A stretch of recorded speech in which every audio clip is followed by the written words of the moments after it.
Hey everyone. So Sisu Road to Revenge is the direct sequel to Sisu, which was released all the way back in 2022, and so many of us have seen it and have actually loved it. And he's back. He's back more deadlier than ever.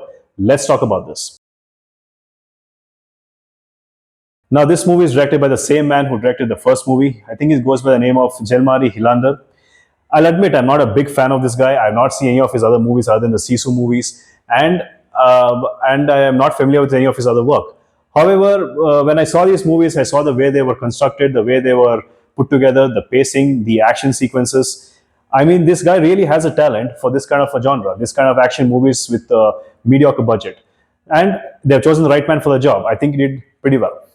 Now, Tomila, like in the previous movies, reprised his role as the prospector, Atami Korpi. But this time we see a more emotional side to the character. He's grieving his family, who is brutally taken away in the war crime. They were murdered. They're no longer with him.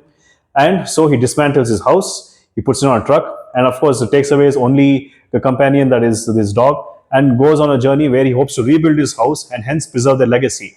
Well, like in this movie, it's not never that simple. Now, in the first movie, we basically see him as a lonely prospector who strikes gold for real, literally. And he takes this gold and goes on a journey with his dog. However, he comes across the Nazi invasion and they want his gold, and all hell breaks loose. But in this movie, it is far more personal. He goes up against a man who goes by the name of Igor Dragunov. He's basically in the Russian prison right now and is the man who's responsible for taking away his family. And he does not show an ounce of remorse for his actions.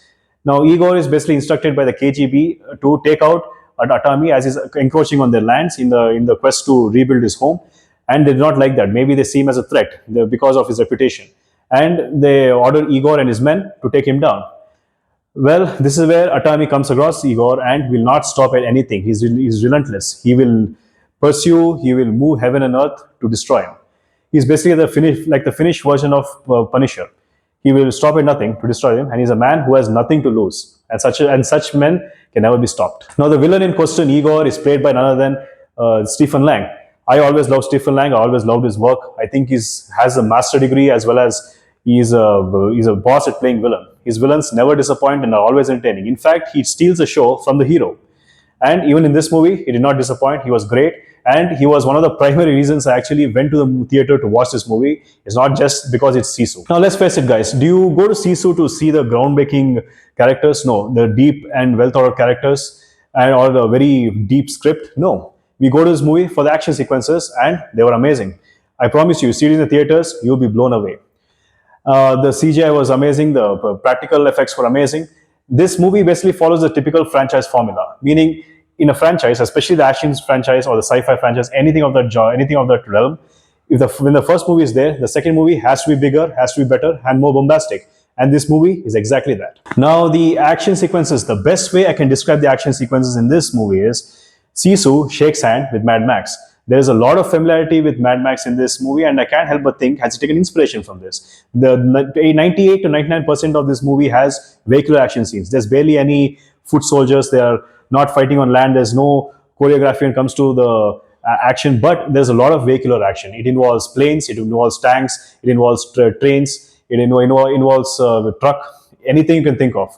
Every one of these action sequences are amazing in their own right and are a visual treat. And what really made them stand out is, and I think this is where it truly kind of resembles Mad Max, is they use practical effects. That's right. The majority of them were practical props. They were real vehicles in real situations. They were actual stunt work, and this made it beautiful. The CGI was used, of course, especially when I think it comes to the explosions or when it comes to places where you have to show something over the top. However, this was done intelligently and did not really overshadow the stunt work done by the hardworking men and women on this. And it was used intelligently, but not as a crutch. And that's what made this so amazing. If the entire thing was CGI, I would be pretty disappointed. And that's where I would give props to this movie. It outdone itself. And I would say it's worth watching for that alone. Now, I'm sure all of you have heard of the term go out with a bang. I've heard of it a lot of times. This movie truly embraces this term. Check it out in the third act, where he truly gets his revenge. He does go out with a bang. I mean, it will surprise me. I guess I get it. This movie is action heavy. It is really what we go in for. But this one was a cherry on top. The final act, the big bang, do watch it. You won't be disappointed. And another thing I like about this movie is yes, it did go bigger and better. It did something more. There were more action sequences. There was a wider scope and a more personal motivation. However, it still remains true to the character. It remains true to the tone and the essence of the first film. When you see this, you won't really differentiate from the first film. You know, the first film was more down to earth. So it is truly a worthy sequel in that way. You know, it does something on its own. It does something different. It becomes more adventurous. However, it doesn't forget its roots. And I'm finally happy to say that this is one of those rare instances where the sequel is better than the original.